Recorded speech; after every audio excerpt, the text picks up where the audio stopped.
Imagine buying a car you've wanted for years. Not just any car, but something iconic. A Porsche 911 Carrera 997.1. A machine that people don't just respect, they defend. You find one. The price feels right. Not cheap, but just low enough to feel like you got lucky. And that's how it starts. Because nothing about this decision feels reckless. It feels calculated. It's a Porsche. What could possibly go wrong? Then you start it. And for a split second, you see smoke. Not a cloud. Not dramatic. Just a thin puff. From one side of the exhaust. Gone almost instantly. And that's the moment everything changes.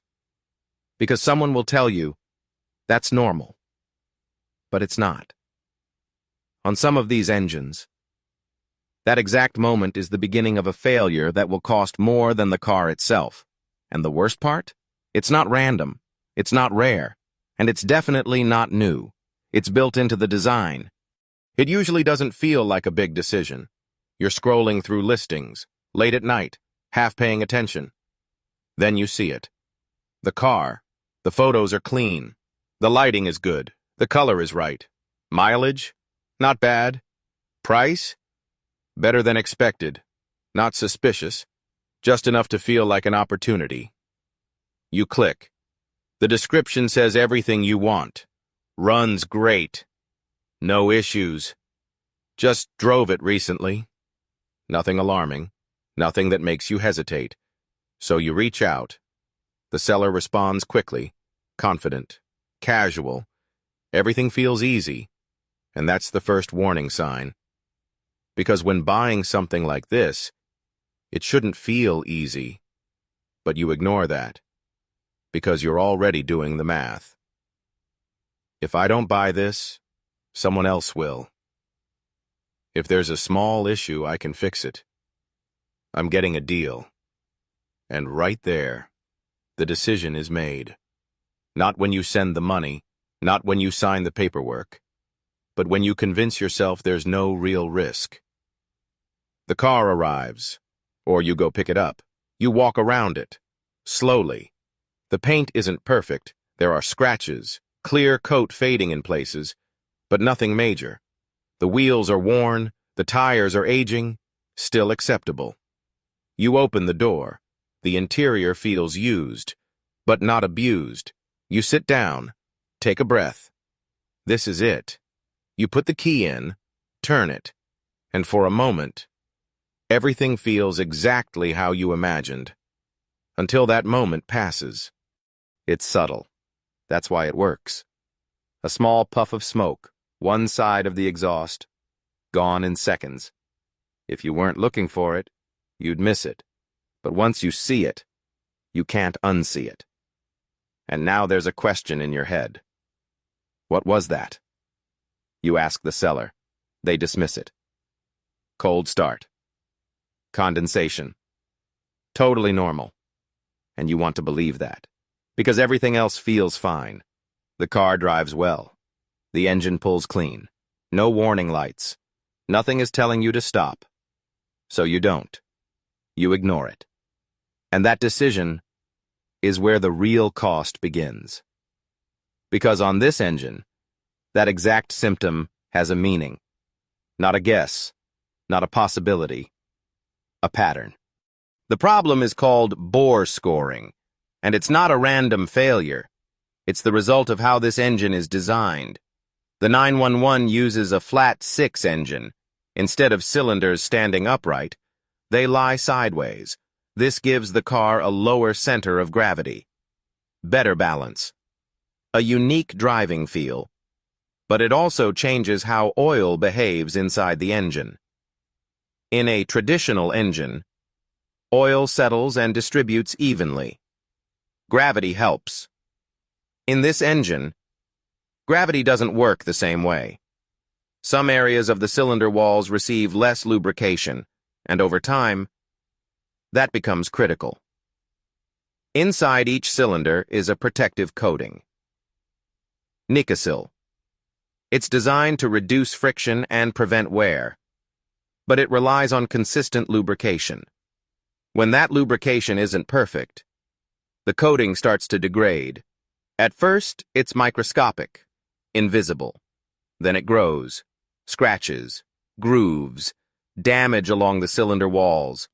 This is bore scoring, and once it starts, it doesn't stop.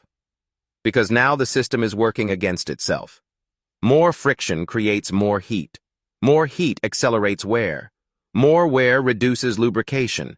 And the cycle continues until the damage becomes visible. Oil slips past the piston rings, and that oil burns. Which is why you saw smoke. That small puff at startup wasn't random. It was the first visible sign that the engine is already wearing itself out. At this point, the car still drives fine. That's what makes it dangerous. Nothing forces you to act. You keep driving. Days turn into weeks. Weeks turn into months. Everything feels normal. Until small things start to change. You notice the oil level dropping faster. You top it up more often. Then the sound changes. A faint ticking. A subtle roughness. Nothing dramatic, but enough to make you uncomfortable. So you start researching. Forums, videos, mechanics. And that's when you see it. The same story. Over and over again. Same engine, same symptoms, same outcome. Engine rebuild. $30,000, $40,000, sometimes more. And suddenly, everything changes. Because this isn't just maintenance. This is a financial decision. Do you spend more than the car is worth? Or do you walk away? Sell it. Pass the problem to someone else. And that's exactly what happens. Because many owners choose to sell, which is why these cars keep appearing on the market. Runs great. Minor smoke. Nothing serious. But underneath, the same issue. Waiting. Here's where it stops making sense.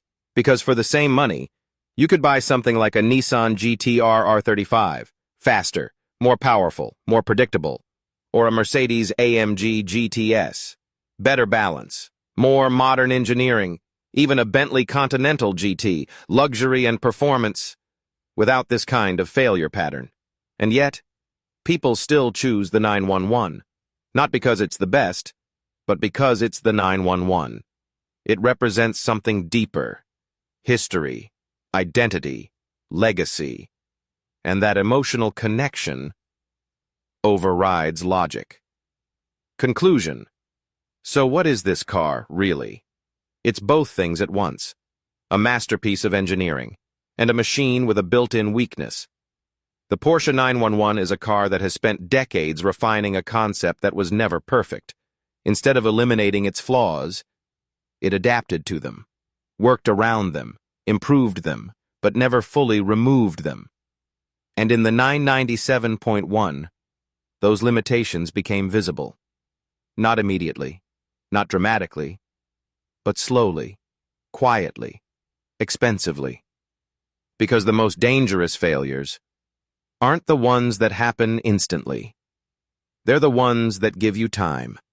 Time to ignore. Time to justify. Time to believe everything is fine. Until it isn't.